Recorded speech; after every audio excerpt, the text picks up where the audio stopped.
Hello guys, welcome to GS study. GS study में आप लोगों का स्वागत है।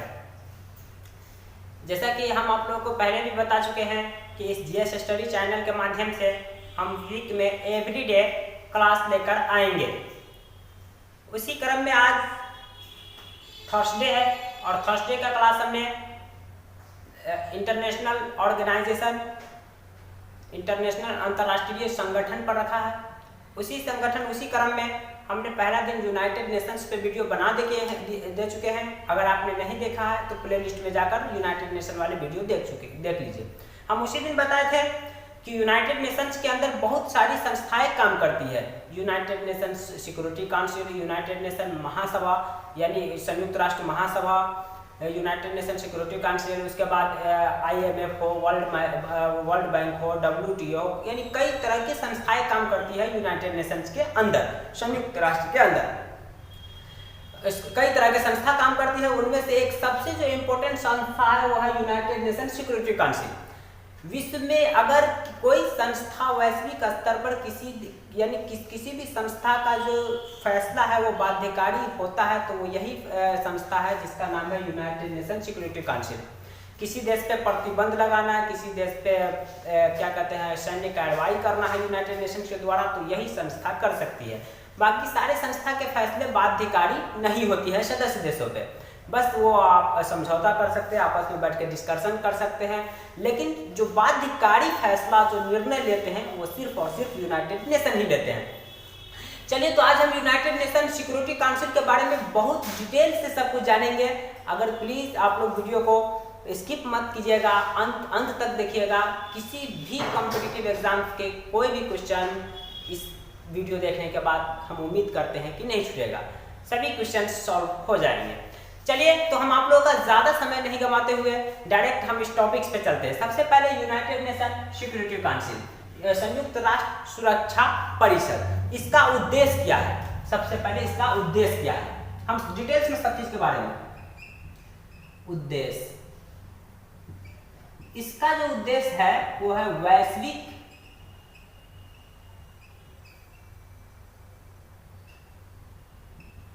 शांति और सुरक्षा।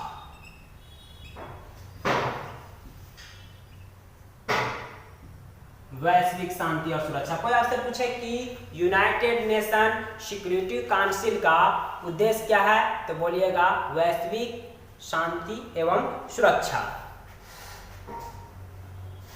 रहा क्या कि अब अगला बात आता है कि सुरक्षा परिषद कार्य कैसे करते हैं।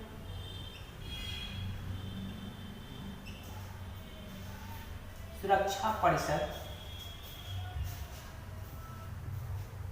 किस प्रकार विश्व शांति स्थापित करते हैं।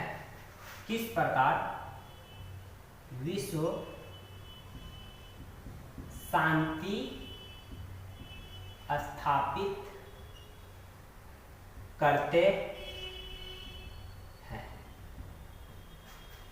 पहला नंबर, जैसी जरूरत वैसा काम।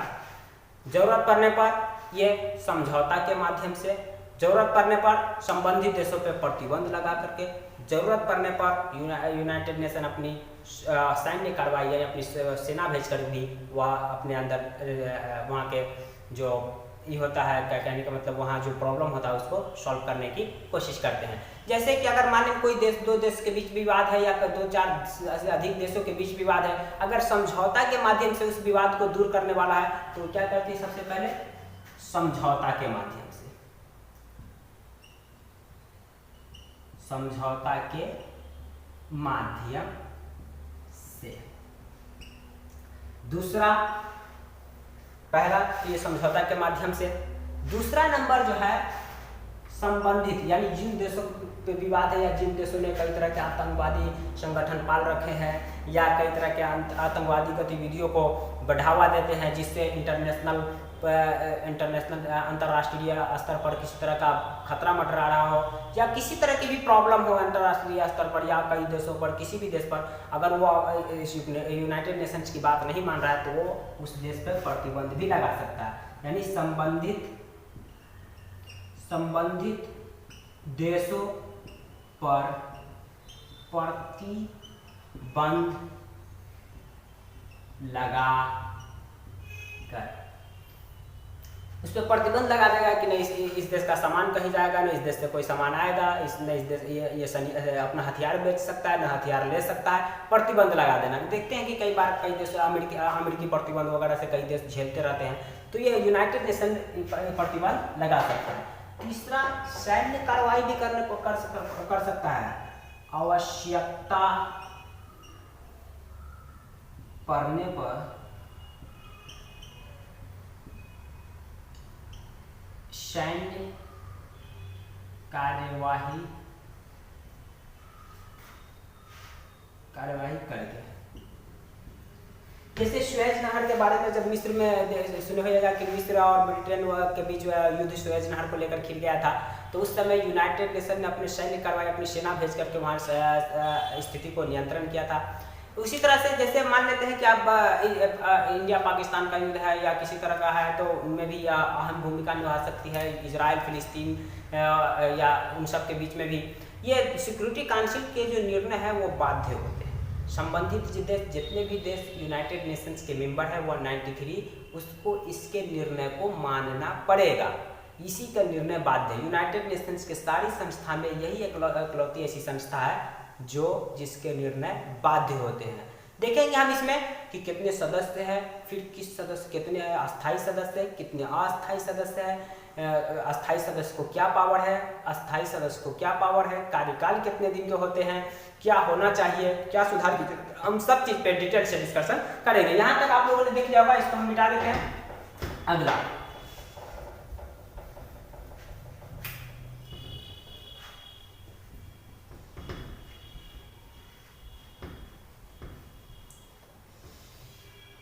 संयुक्त राष्ट्र के अस्थायी सदस्य, अस्थायी सदस्य देश कौन कौन है? पहला नंबर पे अमेरिका, दूसरा नंबर ब्रिटेन, तीसरा नंबर फ्रांस, चौथा नंबर रूस, पांचवा नंबर चीन। इन सबको क्या है? Veto power.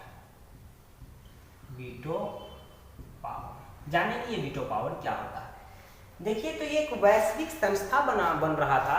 जिन लोगों ने इस संस्था को बनाया वो कितना बड़ा न्याय किया कि यूरोप जैसे एक छोटे से महाद्वीप से, जो एरिया के हिसाब से भी वैश्विक स्तर पर छठे नंबर पे आते हैं और जनसंख्या के हिसाब से विश्व का 5% ही जनसंख्या यूरोप में रहता है, और उसमें यूनाइटेड नेशंस के सिक्योरिटी काउंसिल में अस्थायी सदस्य 3 देश है, ब्रिटेन, फ्रांस और रसिया। एशिया का हिस्सा है, लेकिन पॉलिटिकल रूप से यूरोप का हिस्सा माना जाता है। और नॉर्थ अमेरिका से एक, और एशिया जैसे सबसे बड़े कॉन्टिनेंट से, सबसे बड़े महाद्वीप से सिर्फ और सिर्फ एक चाइना, एक देश को अस्थायी सदस्यता मिली है। हम देखेंगे वीटो पावर क्या होती है। और देखिए, जब ये विश्व स्तर का एक मंच बन रहा था, तो एक क्या कहते हैं, इन लोग को हर एक महाद्वीप से कम एक सदस्य चाहिए। नहीं ऑस्ट्रेलिया महाद्वीप से कोई है, नहीं नॉर्थ अमेरिका से है, और नहीं अफ्रीका जैसे कॉन्टिनेंट से भी एक सदस्य इन लोगों ने रखा है। ये संस्था जो एक होना चाहिए कि सभी को इक्वालिटी, या कहने का मतलब कि एक हर एक कॉन्टिनेंट, हर एक महाद्वीप और हर एक देश के लोकतांत्रिक गतिविधियों को देखते हुए वहाँ अस्थायी सदस्यता दी जाए, ये इन लोगों ने किया नहीं। ये लोग सिर्फ अपने पावर के अकॉर्डिंग, अमेरिका का पूरे वैश्विक स्तर पर प्रभुत्व था उस समय, ब्रिटेन उस समय उनके कई निवेश देश थे, फ्रांस, रशिया, लोग सब एक डेवलप कंट्री था। इसीलिए इन लोग सब ने अपना शक्ति प्रदर्शन करने के लिए, समझिए कि लोग अपने बेनिफिट्स के लिए ये संस्था बना चुके हैं। बाकी ऐसा नहीं कि ये संस्था के मामले से के माध्यम से अविकसित या विकासशील देशों का कोई बेनिफिट्स होता है। ये लोग सब अपने बेनिफिट्स के लिए। हम बताएंगे वीटो पावर क्या होता है। वीटो पावर होता है, हम बताएंगे कुल कुल 15 सदस्य है इसमें। कुल 15 सदस्य में से 10 अस्थायी सदस्य, अस्थायी सदस्य 10 है, अस्थायी सदस्य 5 है।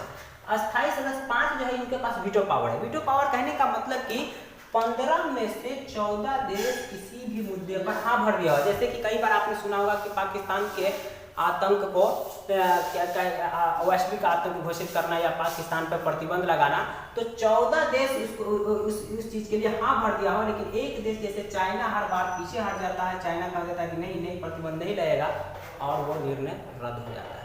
ये पावर किसको है? इनमें से किसी भी मुद्दे पर 5 देश और इधर का 10, 14 देश अगर किसी पे हाँ कह रहा है, लेकिन एक देश भी कह देता है कि नहीं ये काम नहीं होगा, तो वो निर्णय, वो फैसला रद्द हो जाता है। वैश्विक स्तर पर वो निर्णय लागू नहीं होता। इसे कहते हैं वीटो पावर। बाकी ये जो अस्थायी सदस्य है 10, इनके पास कोई वीटो पावर नहीं होता है। ये सब सिर्फ वहाँ नाम मात्र के अस्थायी सदस्य होते हैं। हम आगे भी देखते हैं क्या क्या। अभी तो हम देखें कि अस्थायी सदस्य कौन कौन है। उसके बाद हम आगे देखेंगे इसका प्रमुख कार्य क्या होता है।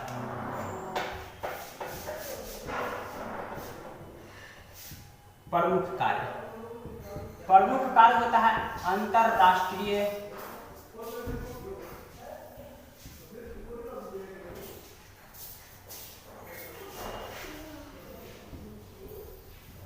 आर्थिक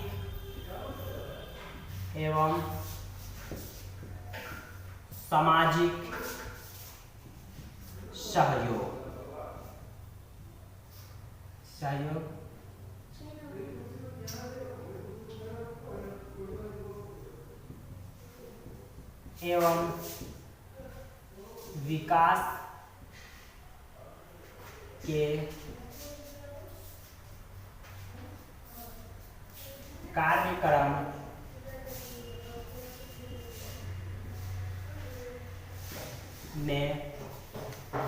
विकास के कार्यक्रम में सहायता प्रदान करना।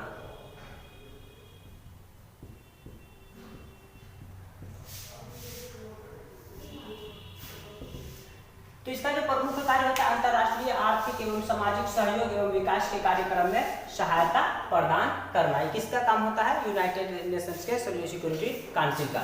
चलिए हम आगे भी देखते हैं इसमें और क्या क्या है। एक नोट इंपॉर्टेंट बात, संयुक्त राष्ट्र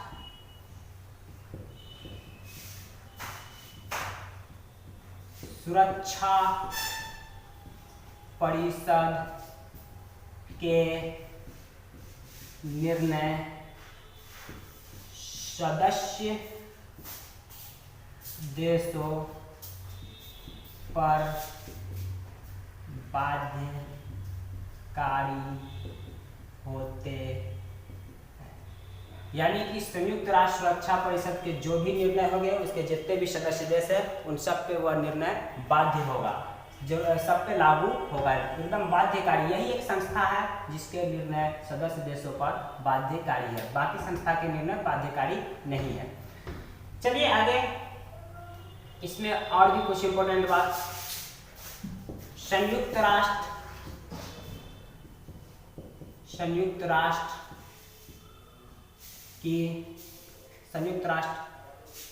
में कुल 15 सदस्य होते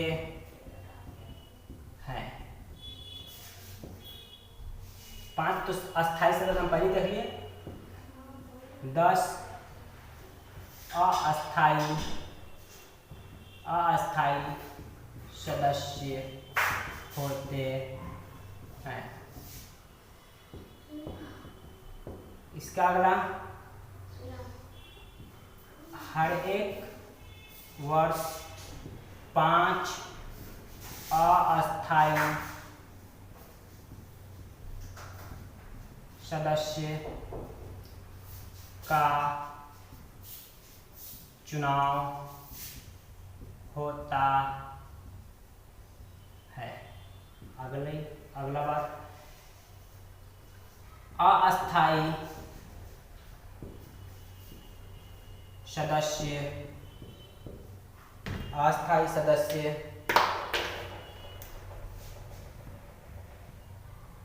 अस्थायी सदस्य का कार्यकाल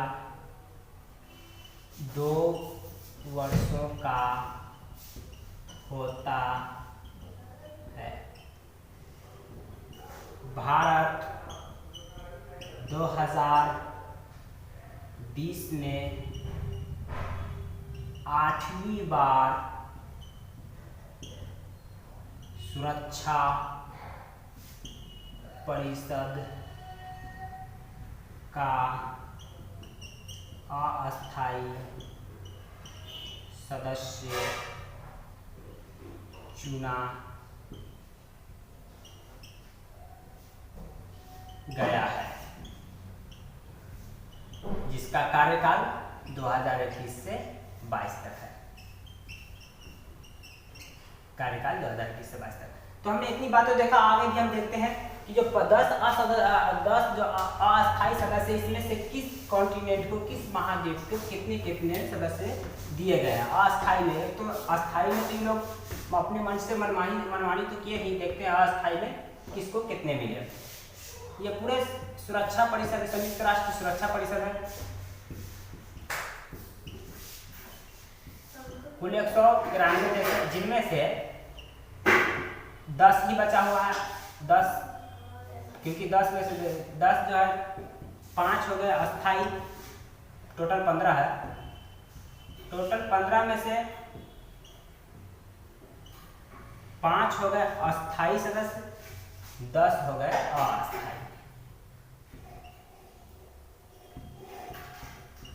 10 अस्थायी, 10 अस्थायी में 5 हो गए एशिया और अफ्रीका। एशिया अफ्रीका में से 3 अफ्रीका के लिए,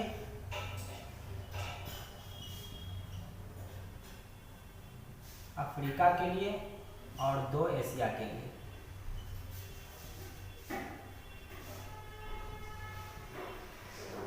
और उसके बाद इधर बच गया कितना, 5 में से 5 बच गए, जिनमें से 2 साउथ अमेरिका के लिए